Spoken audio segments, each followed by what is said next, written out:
Have you ever paused to ask yourself what truly happens when a person who feels everything suddenly feels nothing?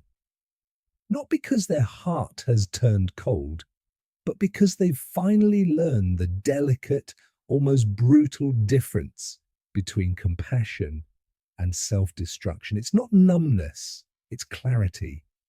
Carl Jung described this shift as shadow integration, and when an empath reaches that breaking point, the transformation is almost silent. They don't rage in fury, they don't collapse in tears, they don't plead for recognition or beg for someone to finally understand. Instead, they quietly step away from their own emotional annihilation. Not with malice, not with cruelty, but with a fierce, unexpected act of self-preservation. That's when they become the kind of person no one can exploit anymore, the kind you never see coming because you've mistaken their kindness for weakness all along. Think about it. How many times have you been told you're too sensitive, too emotional, too much? But what if the truth has never been about your depth of feeling?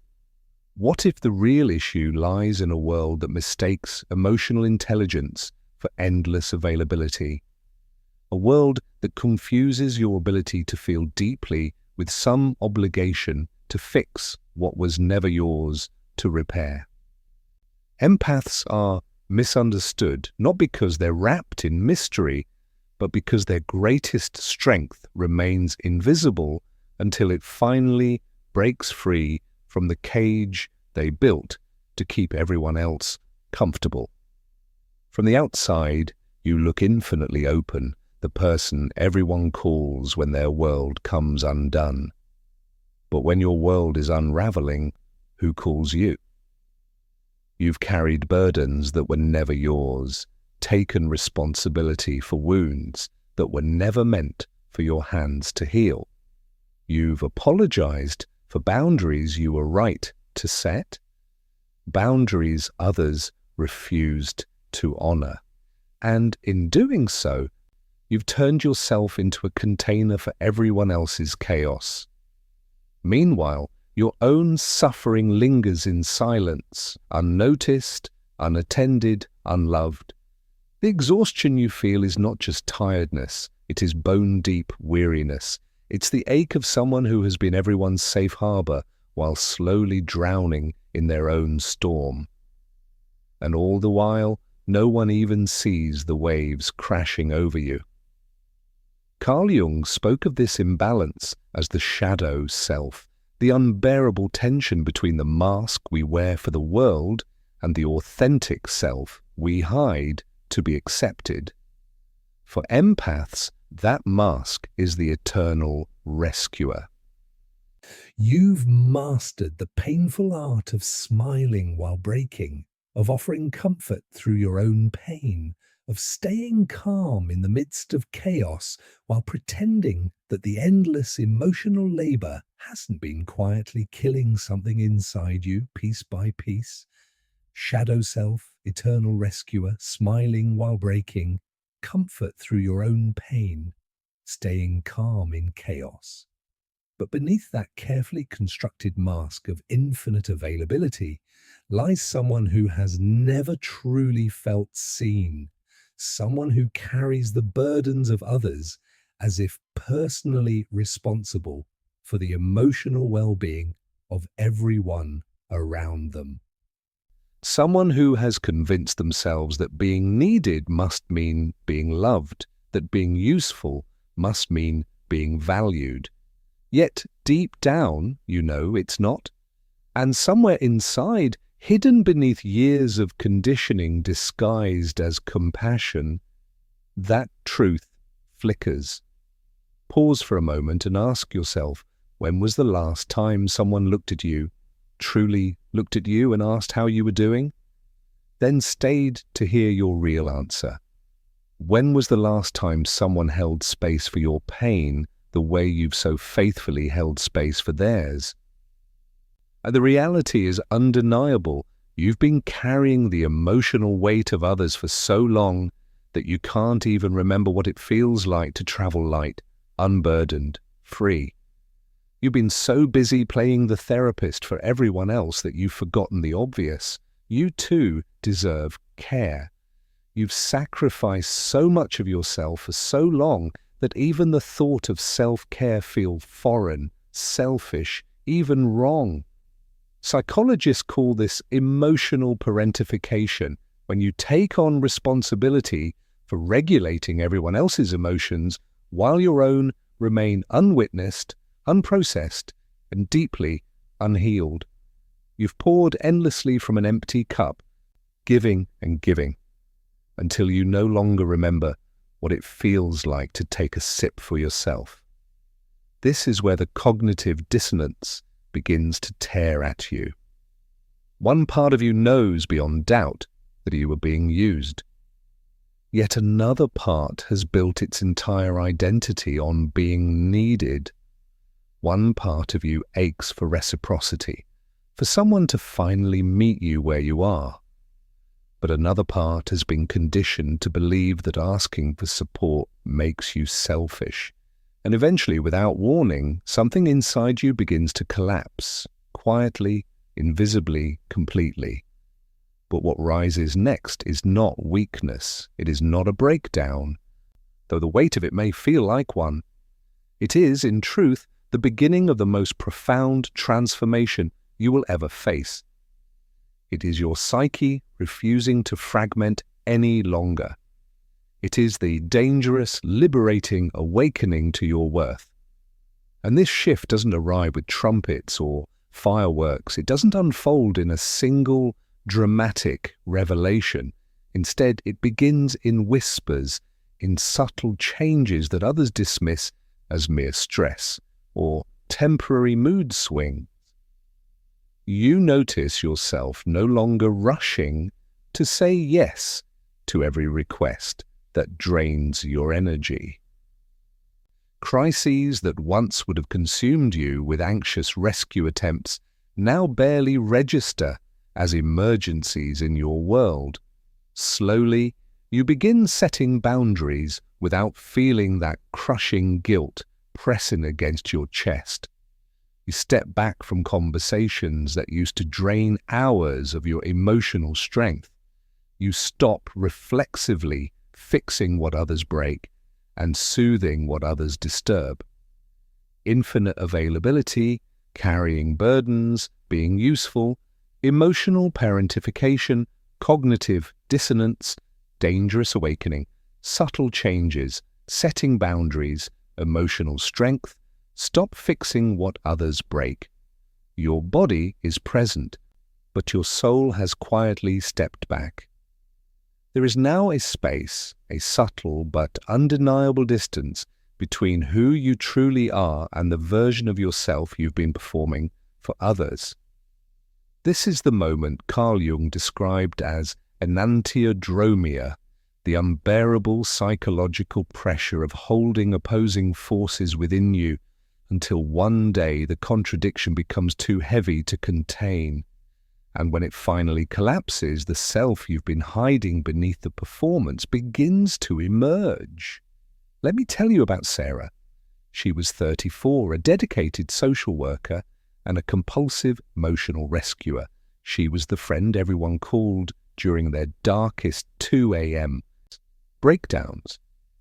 She was the daughter who carried her mother's depression and absorbed her father's rage. She was the colleague who quietly took on the stress of an entire office while her own projects wilted in the shadows. For 15 years, Sarah held this tension like it was her sacred duty. She believed with every fiber of her being that love meant being endlessly available. She mistook her hypervigilance for intuition, and she wore her emotional exhaustion like a badge of honor, proof of her devotion, though it was slowly destroying her. But silence has a cost, a debt that compounds when left unpaid. Eventually, Sarah's body began to speak in a language her mind refused to translate. Chronic fatigue settled into her bones. Anxiety attacks stole her breath. Nights became endless battles with insomnia. Her stomach tied itself into knots, a constant reminder of the chaos she refused to voice. Her body was screaming what her voice had been trained for years to whisper. The breaking point didn't come during some fiery confrontation or dramatic collapse. It arrived quietly on an ordinary Tuesday when her sister called once again to complain about the same relationship problem she had been cycling through for 3 years. And for the first time in her life, Sarah felt nothing. No frustration, no compassion, not even the familiar compulsion to fix.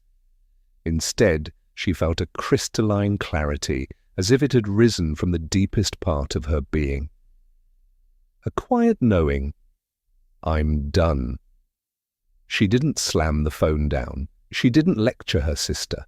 She simply listened with a detached curiosity of someone observing a story that no longer belonged to her, a situation that was no longer hers to repair. That was the moment Sarah's shadow began to integrate. That was the moment she stopped being available for her own destruction. Maybe you know this moment too, the instant when caring no longer feels like love, but like self-abandonment, when empathy, once your greatest strength, begins to feel like a prison you've locked yourself inside. Jung called this shadow integration, not the embrace of evil, but the reclaiming of the parts of yourself you were taught to reject in order to be loved. These are the parts of you that can finally say no without apology, the parts that can choose self-protection over self-sacrifice, the parts that refuse to set themselves on fire just to keep others warm. And Sarah's transformation did not happen overnight. Her boundaries did not appear fully formed. They rose slowly, brick by brick, each one built from the countless times she had been taken for granted. Your soul, stepping back, enantiodromia, compulsive rescuer, silence has a cost, body screaming crystalline clarity, shadow integration, empathy as prison, saying no without guilt, boundaries brick by brick. Every time her kindness was mistaken for weakness, every time someone unloaded their emotional chaos onto her without ever offering true support, in return, a boundary was quietly laid in place. These boundaries don't shout, they don't argue, they don't justify themselves. They don't seek permission, validation, or explanation. They simply rise, steady and immovable, standing between the person you once were and the person you are finally becoming.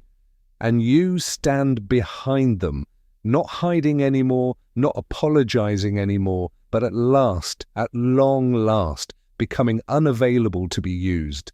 This is not cruelty, this is not coldness. This is the body's wisdom, your nervous system speaking the words your voice could never find. I've had enough.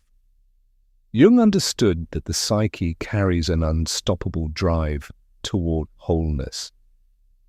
When we split ourselves apart, silencing our needs to keep relationships intact, suppressing our authentic responses to preserve a false sense of peace, something within us begins to resist, pushing relentlessly toward integration. So let me ask you, what parts of yourself have you silenced just to be loved? What truths have you buried so deeply that you've nearly forgotten they exist? The collapse you fear is not weakness spilling out into the open. It is your strength refusing to remain in the shadows any longer. It is your soul declaring with conviction, I won't fragment myself to fit. I won't abandon myself for anyone else's comfort. I won't disappear so that others can feel whole.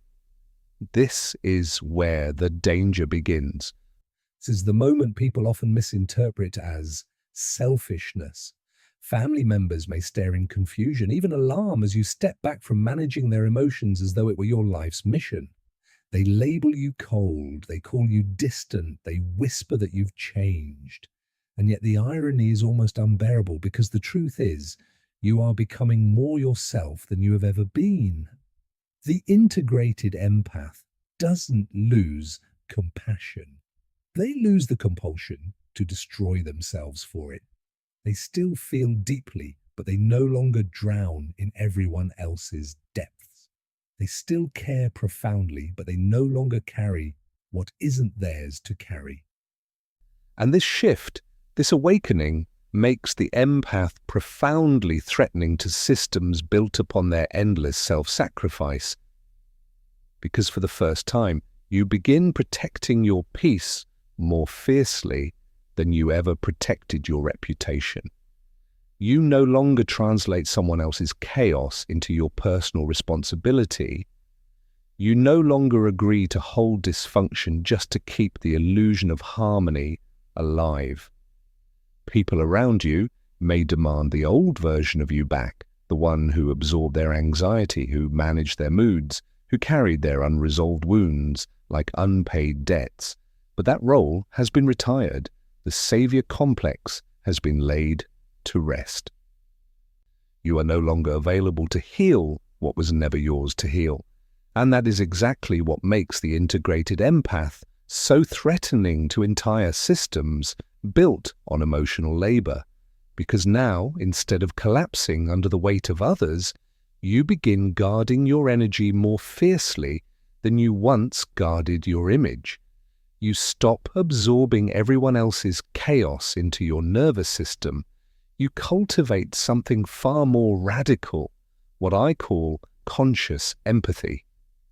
Kindness mistaken for weakness, solid boundaries, nervous system saying enough, drive toward wholeness, strength refusing to hide, becoming yourself, integrated empath, protecting peace, Retiring the savior complex, conscious empathy.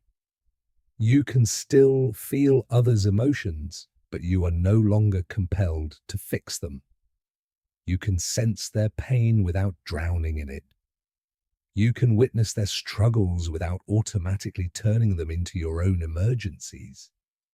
To outsiders, especially those who once benefited from your constant availability and your patterns of self-abandonment, this new stance can look like selfishness. But to those who have known the hollow ache of emotional starvation while endlessly feeding everyone else, this is not selfishness. This is what self-respect looks like.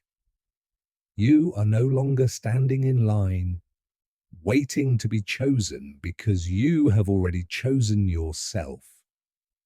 You stop wasting time explaining your boundaries to people who never intended to respect them anyway.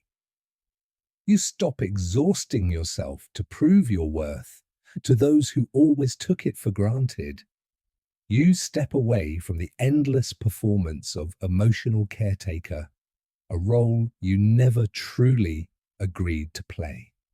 And this level of emotional sovereignty is profoundly unsettling in a world that has long relied on women's unpaid emotional labor to keep its fragile systems afloat.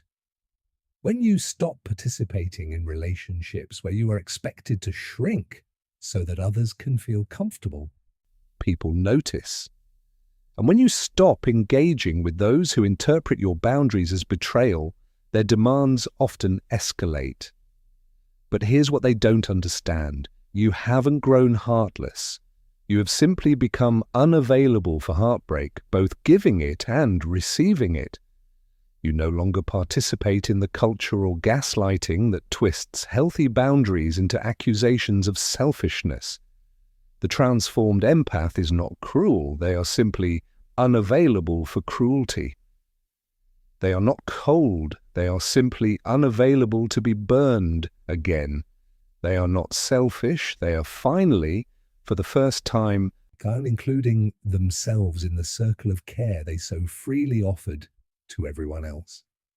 You've learned the life-altering difference between being loving and being used, between being caring and being consumed, between being supportive and being completely depleted. This is your individuation. This is your return to self. This is your dangerous awakening to your immeasurable worth. And to see how this transformation unfolds in real life, let me tell you about Marcus. He was the friend who always kept his door open, who always had a shoulder ready. His apartment became a revolving crisis center for everyone else's late night emergencies. Marcus measured his worth by how useful he could be. He equated friendship with being indispensable, but chronic giving from an empty well eventually broke something inside him, not his capacity for love, but his willingness to love others more than himself. The shift came one night when his best friend called at 2 a.m., drunk and crying yet again about the same toxic relationship he had been stuck in for years. Normally, Marcus would have stayed on the phone for hours, offering comfort and strategies. But this time, something different happened. Instead of slipping into the familiar role of rescuer, Marcus simply said, "I can't do this tonight. Call me when you're sober. I'm ready to make different choices." That was it. No lengthy explanation, no apology, no quick fix. Just a boundary. Clear, calm, firm. His friend was stunned. "But I thought you cared about me," he said, trying to twist Marcus's compassion against him. To which Marcus replied, with a quiet strength he had never voiced before, "I do care about you, but I care about me too now."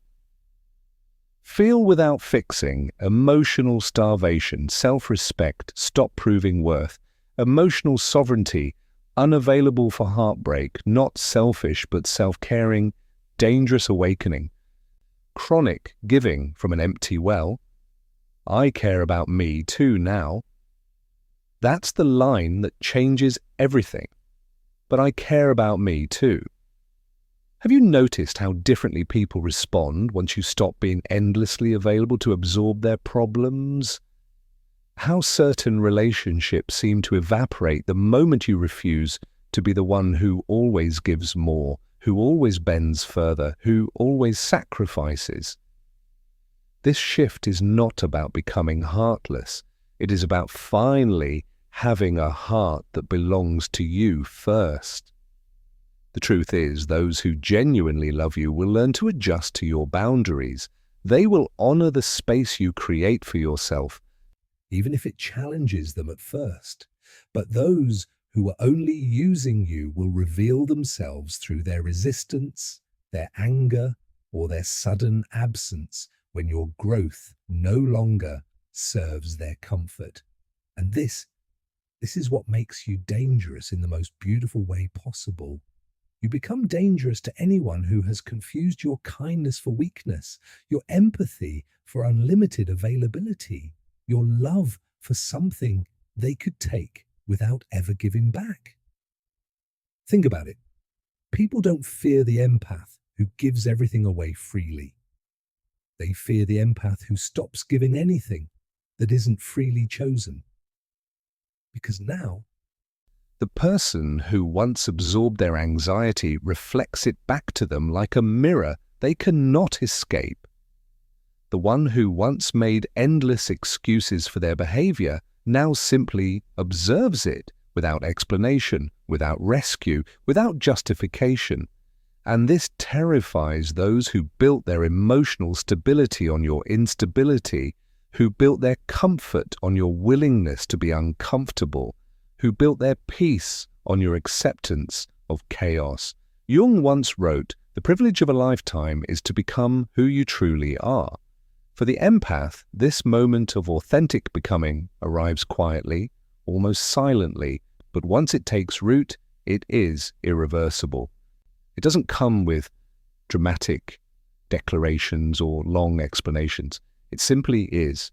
You begin choosing your peace more fiercely than you ever defended your reputation. You stop translating other people's dysfunction to your sense of responsibility. You allow yourself to feel their discomfort without turning it into your emergency. You begin choosing solitude over performance, authenticity over approval, your own inner voice over external validation. This is where selective empathy emerges. You can still feel deeply. That gift never leaves, but you are no longer compelled to act on every single feeling. To those who have lived through years of emotional starvation while feeding everyone else, this new stance is not selfishness. It is self-respect. You are no longer waiting to be chosen because you have already chosen yourself. This is your individuation. This is your return to self. This is your dangerous awakening to your immeasurable worth. And here's the truth. The awakened empath doesn't lose their gift. They simply stop giving it away to those who do not value it. They don't become cold. They simply become unavailable for being burned. They don't stop caring. They finally learn to care about themselves too. You've discovered the sacred balance. You can love others while keeping your boundaries intact. You can care for people without carrying their burdens as if they were your own. But I care about me too, heart that belongs to you first, kindness mistaken for weakness, reflecting anxiety back, instability and chaos, authentic becoming, selective empathy, self-respect, dangerous awakening, love with boundaries, care without carrying burdens. You can be supportive without being depleted. You can care for others without erasing yourself in the process. In the end, the transformed empath is not bitter, not closed off from love, not hardened by their past. They are free. Free from the exhausting performance of always being who others needed them to be instead of who they truly are. Free from the relentless anxiety of managing everyone else's emotions while abandoning their own. Take Sarah as an example. 2 years into her transformation, her life is almost unrecognizable compared to her former self. She now has relationships that give back as much energy as they receive, relationships that uplift instead of drain. Her boundaries are no longer questioned, tested, or dismissed. They are acknowledged and respected. She still works in social services, yes, But she approaches it differently now. She no longer acts out of compulsive rescue. Instead, she chooses consciously when and how to give. She can hold space without drowning. She can care without dissolving into someone else's pain. This is what Jung described as the individuated self, a soul no longer torn between pleasing others and honoring itself. You've turned your pain into discernment. You've turned your silence into a sanctuary. Every wound now rests within a boundary that protects rather than punishes. You are no longer the empath who breaks under the crushing weight of expectations. You are the empath who broke free from those expectations and discovered strength where you once thought there was only fragility. You're not the one who gives until there is nothing left. You're the one who has finally learned that you cannot pour from an empty cup. And here lies the essential question. What would change in your life today if you truly believed you were worthy of the same love and consideration you've always given to others? The answer to that question marks the beginning of your transformation. This is your journey through the shadow, through the integration, through the dangerous awakening to your immeasurable worth. And make no mistake, this isn't just personal healing. It is a radical act of love in a world that has forgotten what healthy relationships look like. You become the living proof, the walking evidence, the breathing demonstration that it is possible to be soft and strong at once, generous and self-protective at the same time, deeply loving yet firmly boundaried. In becoming dangerous to those who would exploit you, you become safe for those who would truly love you. You become a light, a quiet beacon for other empaths who are still drowning in their own compassion. Your transformation whispers permission into their bones, showing them it is possible to value themselves. Your boundaries become a teaching of what self-respect really looks like. And your refusal to abandon yourself becomes a declaration that they don't have to abandon themselves either. You are not too much. You never were. You are, in fact, perfectly calibrated for a world desperate for the medicine of conscious empathy. Empathy given by choice, not by compulsion. Empathy that heals without destroying the giver. Your journey toward wholeness matters, not only for you, but for every person who will one day be touched, comforted, and inspired by your authentic, bounded, consciously loving presence in this world. Supportive without depletion, free from performance, holds space without drowning, individuated self, pain into discernment, can't pour from an empty cup, shadow and integration, soft and strong, beacon for empaths, conscious empathy.